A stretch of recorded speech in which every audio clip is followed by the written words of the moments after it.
काफ़ी सारे स्टूडेंट्स का ये सवाल होता है कि 12वीं के बाद जो कंपटीशन होते हैं उसमें आपका CUET है, नीट है, IIT JEE है, नर्सिंग है, NDA है, इन सब की तैयारी शुरू करने का सबसे बेस्ट टाइम कौन सा होता है। तो मैं आपसे एक बात पूछता हूँ, इन सब एग्जाम में सिलेबस कौन सा था। आप कहोगे सर 11th 12th का जाता है, तो भाई सिंपल सी बात है, जब आप 11th में होते हो तो भी आप इनकी तैयारी शुरू कर दो, ताकि आप 11th करते करते आपका आधा सिलेबस कॉम्पिटिशन पैटर्न से कवर हो जाए, और आप जब 12th करो तो बचा हुआ आपका आधा कवर हो जाए।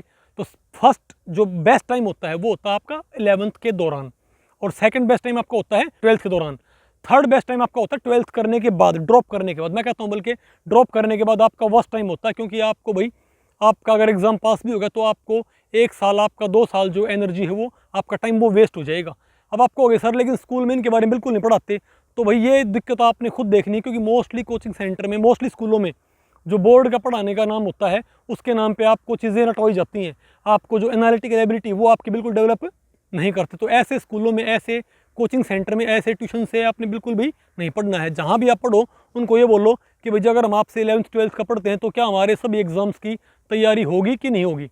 ये आपके लिए क्या है भाई, प्राइमरी कंडीशन है। ठीक है बात। अच्छा, कई ये भी कहते हैं कि भाई हम 9th से क्यों नहीं शुरू कर दें, या हम छोटी क्लासेस से क्यों नहीं शुरू कर दें। तो वही दिक्कत ये है, क्योंकि इन एग्ज़ाम्स की तैयारी में आपको बहुत ज़्यादा एनर्जी इन्वेस्ट करनी पड़ती है, बहुत ज़्यादा एफर्ट लगाना पड़ता है। तो अगर मान लिया जैसे आप कोई लंबी दौड़ लगाते हो तो आप 100 मीटर की दौड़ में लगातार भाग सकते हो, लेकिन अगर मान लिया भाई 5 किलोमीटर की दौड़ है तो आपने शुरू से ही एक तरह से स्प्रिंट लगाना शुरू कर दिया तो आखिर तक आप थक जाओगे, ठीक है, और आप रेस को हार जाओगे। तो अगर आप 9th 10th में बच्चे के ऊपर बर्डन डाल दोगे, तो अगर आप पहले ही बच्चे के ऊपर इतने हाई लेवल कंपटीशन का बर्डन डाल देते हो तो फिर वो अच्छे से प्रिपेयर नहीं कर पाता। वो 11th 12th में जाएगा ना, तब तक वो पढ़ाई से बिल्कुल बोर हो चुका होगा। तो अच्छी बात ये है आप 10th तक बच्चे को बिल्कुल जो सिंपल पढ़ाई होती है वो पढ़ने दें, कोई एडवांस चीज़ आपको पढ़ाने की ज़रूरत नहीं। कोई ये जो बोलते हैं भाई हम फाउंडेशन वो जो भी है उसको छोड़ो, उसको वो कोई ज़रूरी नहीं है।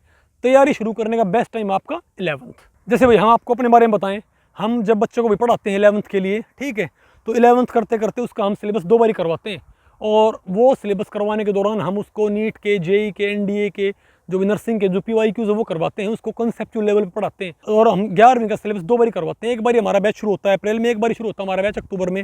तो अप्रैल से सितंबर, अक्टूबर से फरवरी, तो भाई उसका 2 बार सिलेबस 11वीं का हो गया कॉम्पिटिशन पैटर्न से। और जब 12वीं पढ़ता है तो 2 बार सिलेबस उसका 12वीं का हो गया। यानी जब बच्चा 12वीं करके निकलता है तो उसका बोर्ड का सिलेबस भी 2 बार हो चुका है, और उसका जितने भी कंपटीशन है उनका सिलेबस उसका 2 बार ही हो चुका है। ठीक है बात। उसके बाद उसको ड्रॉप करने की ज़रूरत नहीं, उसको टाइम वेस्ट करने की ज़रूरत नहीं है। तो आप जहाँ भी पढ़ते हैं उनसे ये पूछो, जहाँ जिस भी आप स्कूल में एडमिशन लेते हैं, जिस भी कोचिंग सेंटर में आप पढ़ते हैं, उनको ये बोलो कि अगर हम आपसे 11th 12th का पढ़ते हैं तो हमारे कॉम्पिटिशन्स की तैयारी होती है कि नहीं होती है। जो आपको बोल देना कि हम बोर्ड का पढ़ा रहे हैं, उनको सलाम करो और वहाँ से निकल लो। ठीक है भाई। कोई आपको डाउट हो तो आप मुझे नीचे कमेंट सेक्शन में पूछ सकते हो। Okay, thank you.